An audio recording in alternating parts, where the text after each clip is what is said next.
Thanks for your company here on Business Weekend. Well, this week, the Australian Energy Regulator approved electricity price rises of up to 18% for households and up to 19.7% for some small businesses, depending on where they're located. Along with staff shortages and recent big gas price rises, businesses now facing even bigger increases to their input costs. So how will Australian businesses, especially big energy users, cope?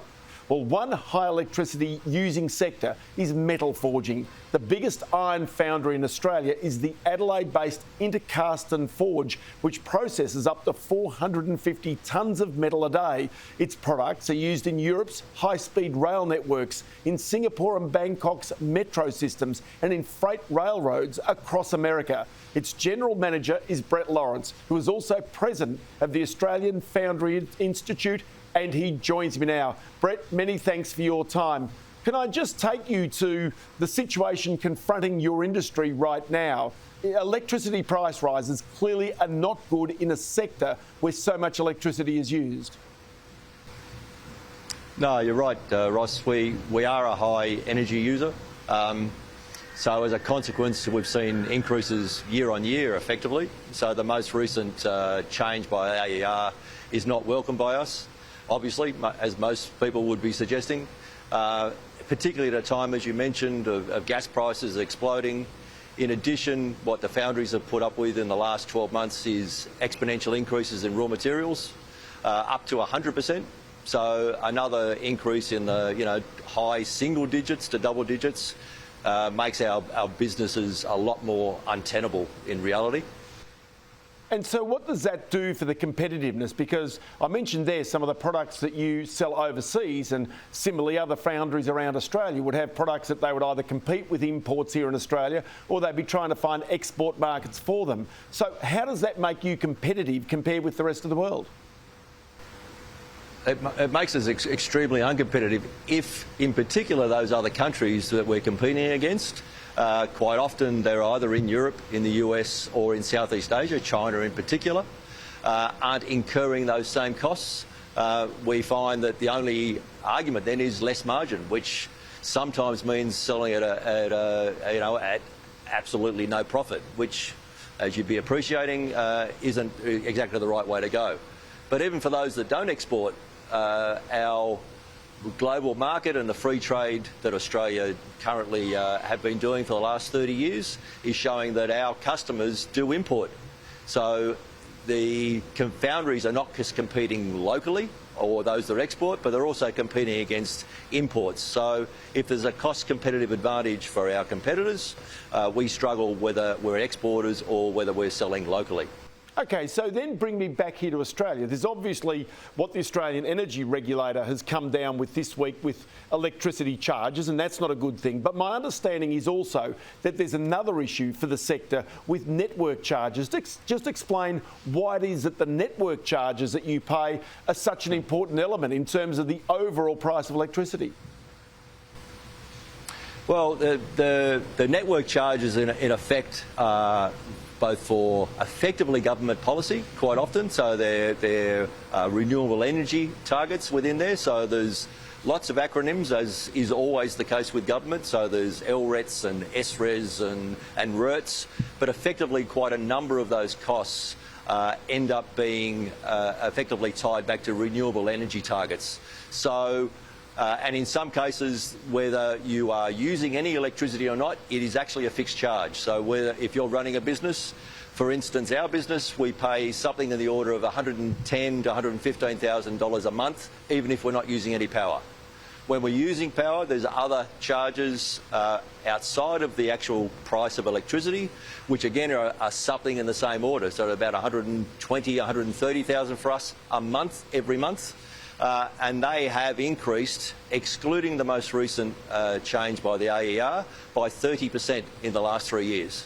So effectively, the only way that occurs is that we can't absorb those sorts of increases. They have to go into the price of our castings, which means eventually the end consumer, whether they be local or export, has to pay more.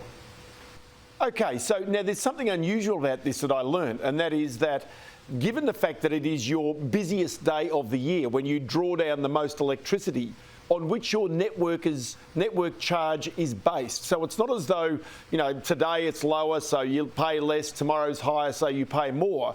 It's based on the highest day of the year. And so there's nothing that your members can do, and many other electricity users as well, might be the food industry or other industries, can do, because if that's the day on which you use most electricity, that's the day on which your yearly network charge is based. That is correct, yeah. So effectively that's called a demand charge. So if you think about it from a generator's perspective, if I've used 10 megawatts today, and it's the only time of the year I do that, he's expected to be able to deliver me 10 megawatts every single day, every single hour, and therefore he's charging me for that right, even though we may not be using it. So it sort of makes sense to a degree, but as a business, what we then need to be able to understand is we need to sort of average out that and not have as many peaks, which makes life a little bit more difficult, as you'd expect. But my understanding also is that at Intercast and Forge in Adelaide, the biggest foundry in Australia, that you've actually taken a unique and rather different approach to electricity usage and electricity pricing. Just explain what you've done there. Yeah, so in 2015, so we've always been a fairly large user. In 2015, the retail contracts that we were offered effectively from our modelling would have shown that we would have shut down within 12 months. Now that's based on the way in which the retailers were seeing forward prices and taking out some of the risk for them.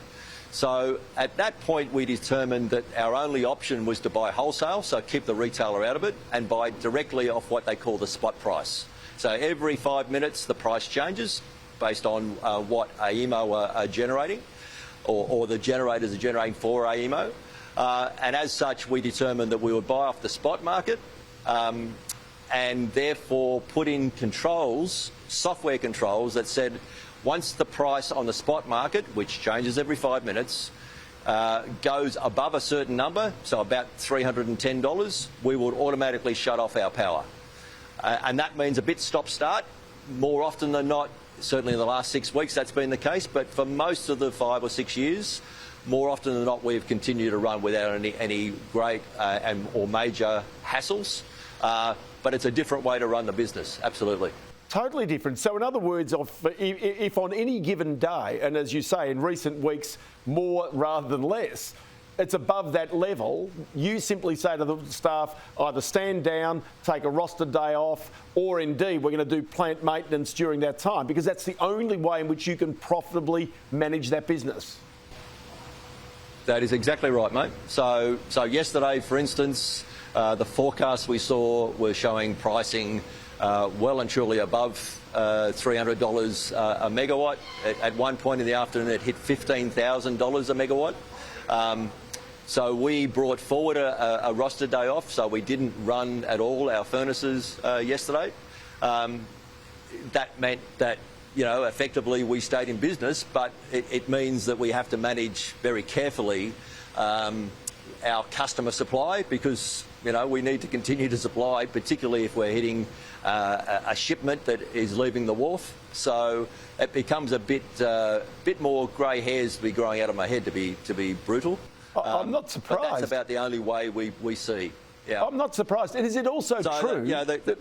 I was going to say, is it also true what I've heard, that you have one person dedicated on your staff to watching that wholesale price, and that's their job, to actually watch and make certain that you get the very best electricity price, that the plant is operating along those lines?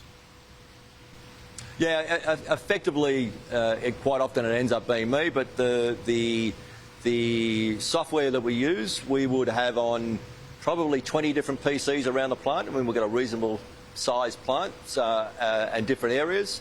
And we have got some software, as I said, that automatically turns off our major power usage, which is on our furnaces, automatically. So it means someone such as myself or one of the other managers would need to override a software trigger to continue running. And I don't remember doing that in the 6 years that we've been running on the spot market. So just incredible. We just can't afford to be put out of business. I mean, effectively the difference for us is about $175,000 per 5 minutes if we run at the absolute maximum rate. So, and we just can't afford that. So no, I can understand. But then the converse of this, though, Brett, is there are times that I look at the wholesale electricity market, and in South Australia where you are, it can be in the negatives when the sun's shining, when the wind's blowing and there's plenty of electricity. There can be negative electricity prices. So at that time, you're in a totally different world of economics, aren't you? Well, exactly. But the interesting thing for us is that, you know, most people would suggest, oh, well, if it's negative, you can just turn the power up. That doesn't work for us, because when we're running flat out. You know, we don't run it at half speed or whatever. It's either flat out or nothing. It's a bit binary. So even if it is negative, we can't really change our power usage. We're already running at sort of maximum rates. So I don't quite get, I understand the principle of economics that if it's negative, but why generators would want to generate when it's negative, I don't quite get. But from our perspective, clearly, when it's negative, the more power used, actually we get paid to use it, which doesn't quite make sense to me. No, to nobody, I don't think either. I'll tell you what, fantastic to have you in the program and telling that story, because it is a dilemma that so many businesses are going to face. Brett Lawrence, as I say, the General Manager of Intercast and Forging, and also the President of the Australian Foundry Institute. I appreciate your time on the program today. Thanks, Ross. Appreciate it.